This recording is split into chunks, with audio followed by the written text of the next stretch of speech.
here, job done. Was that the way you'd assess it? I thought the second half was more comfortable than the first.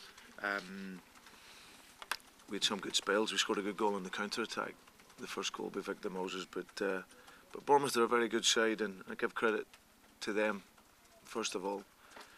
Got a great idea to play the game. Eddie's similar to myself in terms of the philosophy of football, and it's not easy when you're a manager, and especially a young manager, and you stick your head out to get your teams to play and to pass the ball. But he certainly does that, and you see the great work that he does with his staff on the training field. So they were excellent. For us, once we didn't work hard enough in the first half on one side of the field, and once we organised that at half time, then we were much better second half, and some of our quality today was very good on a difficult pitch in my head. Yeah, we know these can be sometimes banana skins, for want of a better cliche, and obviously the Premier League is dominant this season, so it's difficult to select a team, I guess, to make sure the job is done.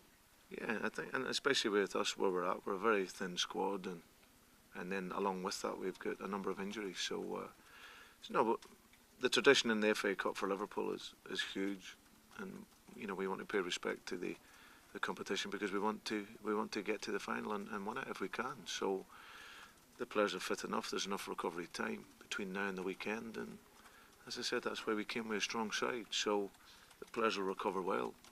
In the modern day, they have everything there to recover, and now we'll go into Tuesday's game on the back of a good win at a championship club in a difficult game. So it's good for us. My final question to you: can I just turn your attention to the rest of the transfer window? Any news at all? Do you expect there to be any news? And your thoughts on the Salah situation? Well, no thoughts at all. He was obviously a player that we were interested in, and we hoped we could do a deal, but as of yet, there's nothing done on it. So the club is still looking for players that we can bring in to strengthen. But it's a difficult market in January. So we'll see what happens. But if there's none to come in, the players that I've had have took us this far already.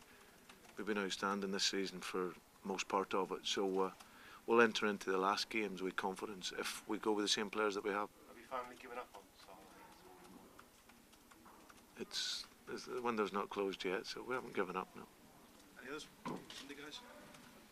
Brendan, are the conditions here almost a bit too nice for Bournemouth to expect giant killings? It's a nice pitch and they play nice football, and don't perhaps take Premier League clubs out of their comfort zone. No, I don't like it when people say that, because when you have a team that want to play football, they're the most courageous players that are on the field. I don't think it's too nice. It's easy to coach a team just to sit back and not want the ball and defend, and then just wait for a hump up the pitch. The courage that the Bournemouth players showed today was fantastic. To get on the ball, the bravery of the players, the centre halves, the control of midfield player to drop in and get on it, to create the game, to make chances, to create openings. And they've got better. I've watched them as the season has gone on, and they've got better and better. Got young players. So I don't think it's too nice. It's a wonderful club, Bournemouth. Got great history, great tradition here. And right the way through their history, they've played football. In this country, it's deemed too nice. But that's why we cry when we get to World Cups and wonder why the players aren't technically good enough. It's players, coaches like Eddie Howe and such that will take the game forward in this country, because they believe in a way of working, they have a philosophy. And I don't think it's too nice at all. I think they're a terrific team with one of the most courageous players in their league. It was a very different game to the Oldham game last year, when it was more a case of almost being bullied out of it by a physical team. That's the nature of it. You have to, expect that in this country. It's the level of the game. And there's no right or wrong way to play football. But for many years in this country, the coaches that have stuck their neck out and got their teams to play football have maybe been discouraged. There used to be a coach here, Sean O'Driscoll.